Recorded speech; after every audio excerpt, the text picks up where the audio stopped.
अभ्यासक आज आहे 24 ऑगस्ट 2024.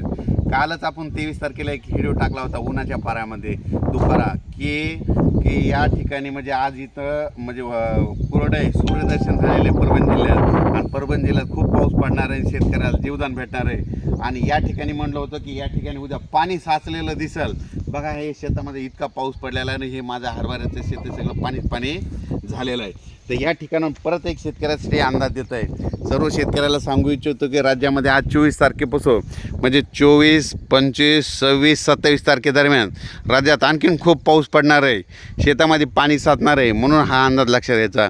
पण राज्यात एकंदरीत परिस्थिती बघितली तर राज्यामध्ये 24 ऑगस्टपासून ते 24, 25, 26, 27 दरम्यान राज्यात आणखीन जोराचा पाऊस पडणार आहे. ओढे नाले वाहणारा पाऊस पडणार आहे, तळ्यामध्ये पाण्याची आवक येणारा पाऊस पडणार आहे, म्हणून हा अंदाज लक्षात द्यायचा.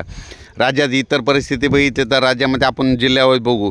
चंद्रपूर, नागपूर, वर्धा, भंडारा, गोंदिया, यवतमाळ, वाशिम, अमरावती, अकोला, वर्धा, नागपूर, त्याच्यानंतर बुलढाणा, वाशिम, हिंगोली, नांदेड, परभणी, लातूर, बीड, उस्मानाबाद, सातारा, सांगली, सोलापूर, जत, पंढरपूर, त्याच्यानंतर पुणे, कोकणपट्टी, त्याच्यानंतर नगर जिल्हा, त्याच्यानंतर नाशिक जिल्हा, मालेगाव, संगमनेर, शिर्डी, राहता, त्याच्यानंतर गंगापूर, वैजापूर, सिल्लोड, कन्नड, जळगाव जामोद, सिंदखेड राजा, त्याच्यानंतर धुळे, नंदुरबार, साक्री, पारोळा,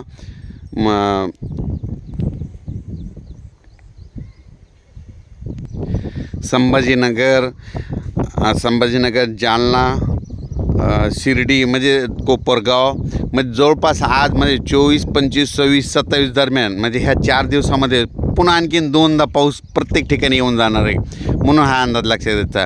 ओढे नाले वाहणारा पाऊस आहे, विजेच्या कडकडासह पाऊस पडणार आहे, म्हणून हा अंदाज सर्व शेतकऱ्यांनी लक्षात द्यायचा.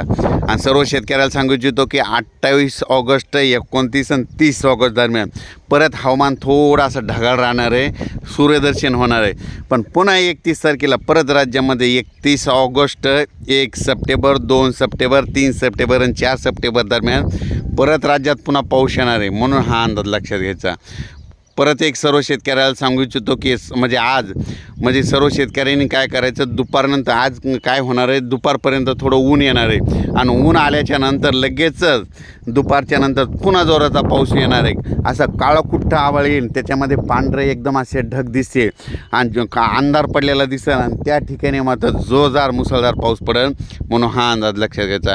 आणि राज्यात एकंदरीत परिस्थिती तर राज्यामध्ये नाशिक जिल्हा, त्याच्यानंतर दोडी, सिन्नर या भागामध्ये आज म्हणजे ह्या 3-4 दिवसामध्ये खूप पाऊस पडणार आहे. आणि ते पाऊस पडल्याच्यानंतर त्याचं पाणी गोदावरीला जाणार आहे, गोदावरीचं पाणी लगेच धरणात जाणार आहे आणि त्या धरणाचं पाणी आमच्या जायकवाडी परभणी जिल्ह्याचं आणि नांदेड जिल्हाचं मराठवाड्याची तहान भागवणारं जायकवाडी धरणारं येणार आहे. आणि हे जायकवाडी धरण आपण म्हणलं होतं की ऑगस्ट शेवट म्हणजे 1 सप्टेंबरपर्यंत 50% जाईल, तर तशी परिस्थिती होणार आहे. कारण की आज झालं आहे जवळपास 36% झालं आहे, आणखीन जवळपास 16%, 50% बाकी आहे. तर ह्या 4-5 दिवसात पाऊस पडणार आहे, त्याचं पाणी जायकवाडीला आल्याच्यानंतर ते जायकवाडी धरण 50%पर्यंत 5 सप्टेंबरपर्यंत जाईल, म्हणून हा अंदाज लक्षात घ्यायचा. म्हणजे राज्यात सांगायचं झालं तर उत्तर महाराष्ट्राकडे चांगला खूप पाऊस पडणार आहे, मुंबईकडे खूप पडणार आहे, कोकणात खूप पडणार आहे, पुण्याकडे खूप पडणार आहे, नगर जिल्ह्यात जास्त पडणार आहे, त्याच्यानंतर शिर्डी भागात जास्त पडणार आहे, पैठण भागात देखील पडणार आहे, संभाजीनगरकडे पडणार आहे, कन्नड तिकडल्या भागात जास्त राहणार आहे, धुळे, जळगाव, नंदुरबार, जामोद ह्या पारोळा या भागामध्ये जरा जास्त पाऊस पडणार आहे, म्हणून हा अंदाज लक्षात द्यायचा. सर्वांना सांगू इच्छितो की विजा चमकत असताना माझ्या सर्व शेतकऱ्यांनी झाडाखाली उभं राहू नये, कारण की झाडावर जवळपास 16% विजा पडतात. म्हणून माझ्या सर्व शेतकऱ्यांना विनंती, आपली जनावरे झाडाखाली बांधू नका, कारण की ह्या 4 दिवसामध्ये विजेच्या कडकडासह पाऊस पडणार आहे, वारं सुटणार आहे, म्हणून हे देखील सगळ्यांनी लक्षात घ्यायचं. आणि परत तुम्हाला सांगतो आणखीन 4 दिवस मागच्या अंदाजामध्ये सांगितलं होतं की यापुढे अंदाज विचारत असताना एक सोपं गणित लक्षात घ्यायचं.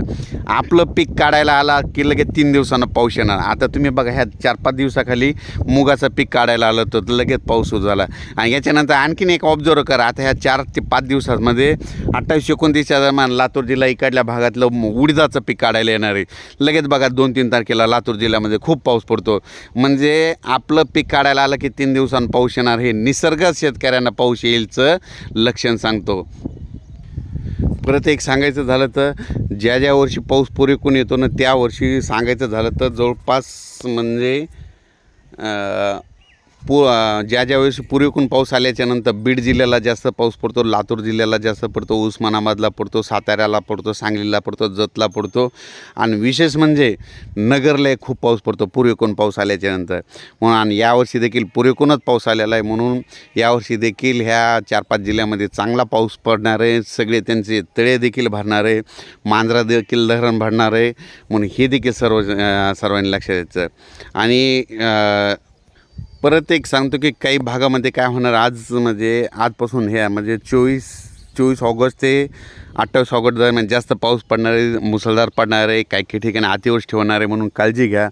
सांगायचं झालं तर कोकणात, त्याच्यानंतर सातारा, सांगली, सोलापूर, कोल्हापूर, पुणे, त्याच्यानंतर नगर, त्याच्यानंतर नाशिक जिल्हा, इगतपुरी, मालेगाव, सटाणा, त्याच्यानंतर धुळे, नंदुरबार, जळगाव, संभाजीनगर, कन्नड, त्यानंतर भराडी, सिल्लोड, सिंदखेड राजा, जळगाव, जामोद, हे बुलढाणा, अमरावती, अकोला ह्या पट्ट्यामध्ये जरा ह्या 4 दिवसामध्ये खूप जोराचा पाऊस पडणार आहे. उर्वरित राज्यात देखील पाऊस पडणार आहे, पण ह्या जे आता सांगितलेले ना कोकणपट्टी, मुंबई ह्या भागामध्ये, पुणे जास्त पाऊस पडणार आहे. म्हणून सगळ्यांनी काळजी घ्यावी. पुलाव पाणी आल्याच्यानंतर पुलाच्या फरशी ओलांडू नये. आणि परत एक सांगू इच्छितो की अचानक वातावरण बदलला झालं लगेच उद्या एक मेसेज दिला जाईल. धन्यवाद.